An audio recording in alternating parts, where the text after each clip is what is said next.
On parle maintenant du conflit entre le maire de Trappes, Ali Rabé, et le professeur de philosophie Didier Lemaire, qui a dénoncé ouvertement cette semaine, vous l'avez sans doute vu et entendu, la montée de l'islamisme dans la ville.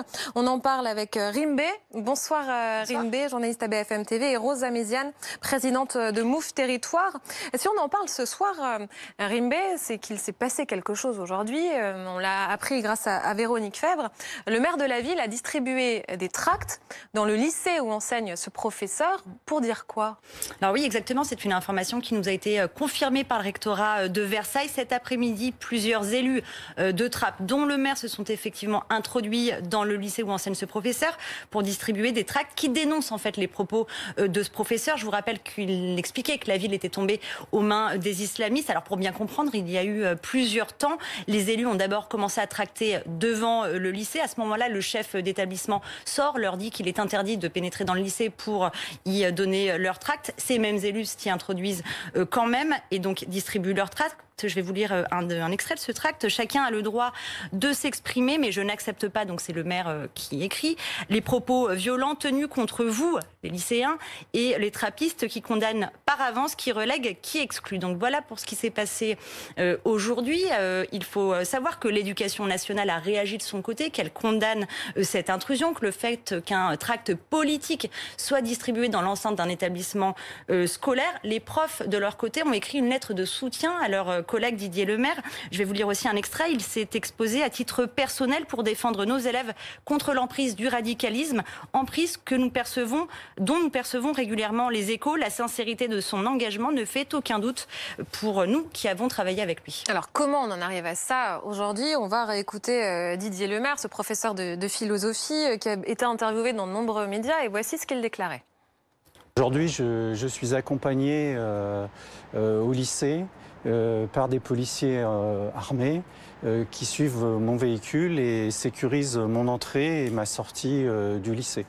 On me traite de personnes racistes, de personnes islamophobes, de personnes d'extrême droite, ce que je ne suis nullement, je suis un démocrate.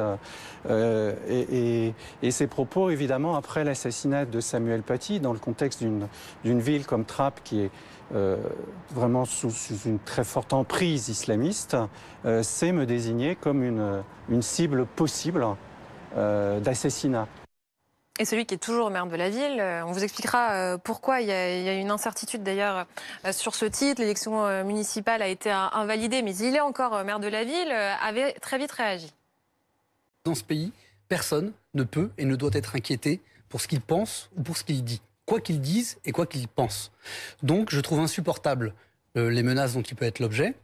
Ne laissons pas entendre que c'est à Trappes que Didier Lemaire est menacé de je ne sais quoi. C'est ses prises de position nationales qu'il a le droit de prendre comme militant politique, comme moi j'ai le droit d'en prendre, et qui ne doivent jamais l'exposer à quoi que ce soit. Ces prises de position nationales qui, je l'ai estimé, ont pu, dans un contexte où des enseignants sont ciblés, le mettre en difficulté. Et donc il y a une protection policière qui est là, qui est préventive, et qui ne succède pas à des menaces explicites de la part des trappistes. C'est pas vrai.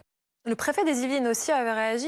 Et lui, que disait-il? Oui, il s'est exprimé auprès de nos confrères du Monde il y a 2 jours et il se dit inquiet des outrances et de certaines inaptitudes donc, du prof de philo qui, selon lui, met de l'huile sur le feu. Le préfet, toujours dans cette interview au Monde, dit que Trappes est un terrain difficile, délicat, que M. le maire arrive en gros avec un bulldozer et qu'il saccage tous leurs efforts.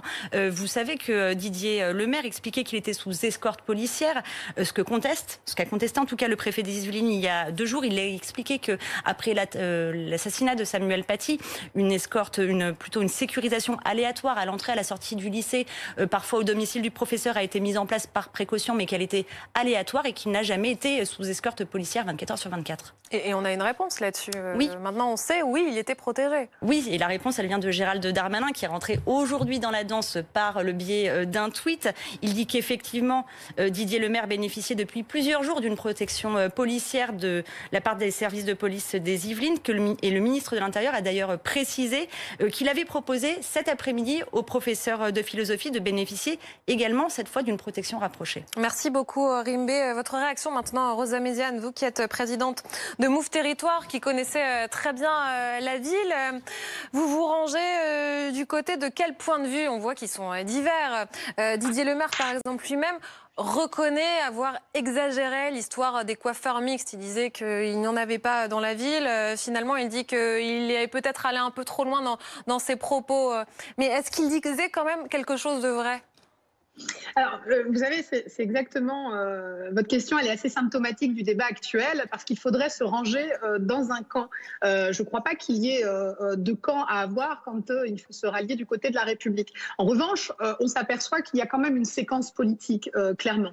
Bien évidemment, moi qui connais le terrain à travers mon territoire, on se rend compte que est-ce qu'il y a des phénomènes d'islamisme à Trappes comme dans d'autres cités? La réponse est oui, incontestablement. Est-ce qu'il y a des phénomènes de communautarisme ou de dérive sectaire? La réponse, encore une fois, est oui, incontestablement. Et je ne crois pas avoir entendu le maire de Trappes, Ali Rabet, se défiler par rapport à ces problèmes. En revanche, il y a manifestement une exagération. Alors personne n'a envie de jeter l'anathème sur monsieur le maire, l'enseignant.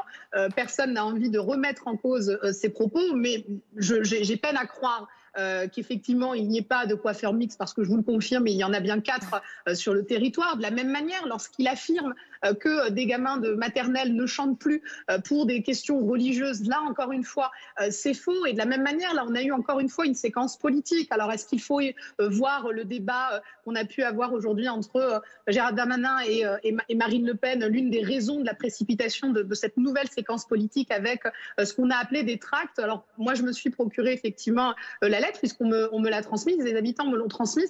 Il s'agit pas de tracts politiques, mais d'une lettre du maire à l'égard de ces lycéens, parce que oui, ces lycéens aujourd'hui porteront la marque de cette polémique, parce qu'on sait que la question des discriminations territoriales, elle est réelle. Mais quand même, Rosa Méziane, il s'agit d'aller distribuer des lettres ou tracts à des lycéens. Oui, justement, il s'agit d'aller à l'endroit où ce professeur enseigne. Est-ce que c'est pas une façon de mettre la pression sur l'ensemble des enseignants, d'ailleurs?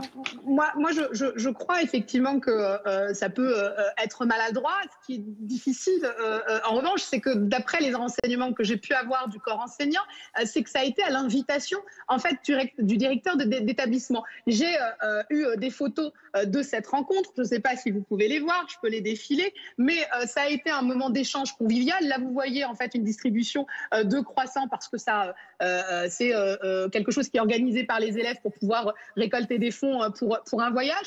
Et on se rend compte qu'il y a eu un échange entre un maire et des élèves avec l'initiative du directeur. Donc, moi, j'ai un petit peu de mal, en fait, avec toute cette séquence. Et ce qui me désole, en revanche, c'est qu'il y a de véritables problèmes. Mais qu'on est en train de jeter l'anathème sur toute une ville qui est en souffrance, parce que je vais juste rappeler quelques chiffres qui sont marquants. Le taux de pauvreté dans les quartiers populaires, c'est 42%. 42% quand c'est à peine 13% dans les autres territoires. Lorsque on étudie un petit peu les études supérieures de ces lycéens, seuls 30% réalisent des études dans le général.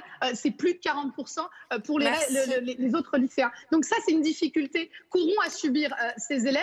Et je crois que lorsqu'on parle d'islamisme, lorsqu'on parle de ces difficultés, il y a actuellement une loi en préparation, où j'y ai participé sur un certain amendement avec Coralie Dubosc. Je pense qu'on ne doit pas dire ou faire n'importe quoi, parce que c'est un sujet beaucoup trop important et beaucoup trop complexe. Merci beaucoup, Rosa Méziane. Je vous interromps parce que voilà, c'est l'heure d'accueillir Maxime Sweet.